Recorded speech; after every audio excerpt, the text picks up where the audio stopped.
Hi అండి, welcome to Radhika's channel. ఈరోజు నేను ఇన్స్టెంట్గా ఇడ్లీలు చేస్తున్నానండి. చాలా బాగుంటాయి. బియ్యం పిండితో చేస్తున్నానండి ఇన్స్టెంట్గా. ఇది ఎలా చేయాలనేది ప్రాసెస్లోకి వెళ్ళిపోదాము. ముందుగా ఒక బౌల్ తీసుకొని ఇందులోకి కప్పున్నర వరకు బియ్యం పిండి తీసుకోవాలి.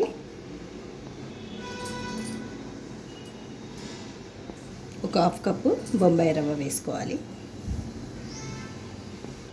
అలాగే ఒక కప్పు పెరుగు వేసుకోండి. కొద్దిగా సాల్ట్, ఒక half teaspoon baking soda, ఇవన్నీ వేసుకొని ఒకసారి కలిపేసి పక్కకు పెట్టుకోవాలి. ఒక 15 నిమిషాలు 20 నిమిషాలు పిండిని నానివ్వాలి. కొద్దిగా వాటర్ కూడా వేసుకోవాలి. ఒకసారి కలుపుకున్న తర్వాత కొద్దిగా వేసుకుంటూ ఒకసారి కలుపుకోండి.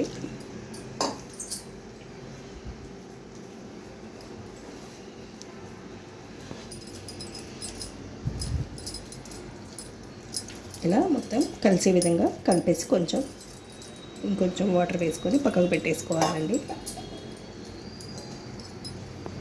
ఒక 15 నిమిషాలు పిండిని నాననివ్వాలి. ఇప్పుడు ఒక 15 నిమిషాల తర్వాత మళ్ళీ ఒకసారి పిండిని కలుపుకోవాలి. మనకి ఇడ్లీ పిండి బ్యాటర్ ఎలా ఉంటుందో అంత లూజ్గా ఉంటే సరిపోతుంది. గట్టిగా అనిపిస్తే కొంచెం వాటర్ వేసుకోండి.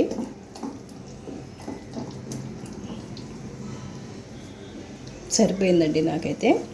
ఇప్పుడు ఇడ్లీలు వేసేసుకుందాము. ఇప్పుడు ఇడ్లీ పాత్రలు తీసుకొని నేను వీటికి ముందే అప్లై చేసేసానండి. ఆయిల్ అప్లై చేసేసాను. వీటికి వేసేసుకుందాము.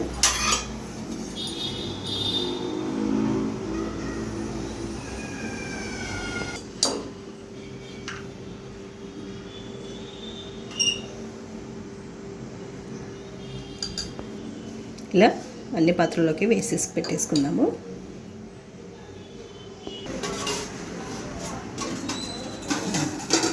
ఇప్పుడు స్టవ్ వెలిగించుకొని ఒక 15 నిమిషాల పాటు ఉడికించుకోవాలి.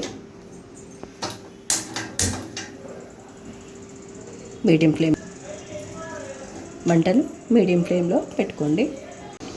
ఒక 15 నిమిషాల తర్వాత స్టవ్ ఆఫ్ చేసేసుకుందామండి. స్టవ్ ఆఫ్ చేసేస్తున్నాను. ఒక 5 నిమిషాల తర్వాత తీసుకుందాము. ఒక 5 నిమిషాల తర్వాత ఇడ్లీలను తీసేసుకుందామండి.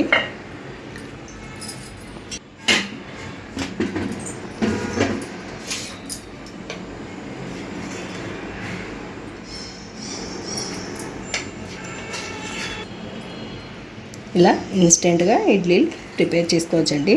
బాగుంటాయి. మీరు కూడా ఒకసారి ఈ విధంగా ట్రై చేసి చూడండి. ఇంట్లో ఇడ్లీ బ్యాటర్ లేనప్పుడు మనం ఈ విధంగా ట్రై చేసుకున్నామంటే మనకు చాలా బాగుంటుంది.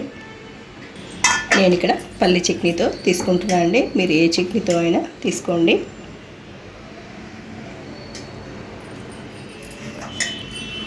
ఇదండి ఇవాల్టి ఇన్స్టెంట్ ఇడ్లీలు. మీరు కూడా ట్రై చేసి ఎలా వచ్చిందో నాకు కామెంట్ పెట్టండి.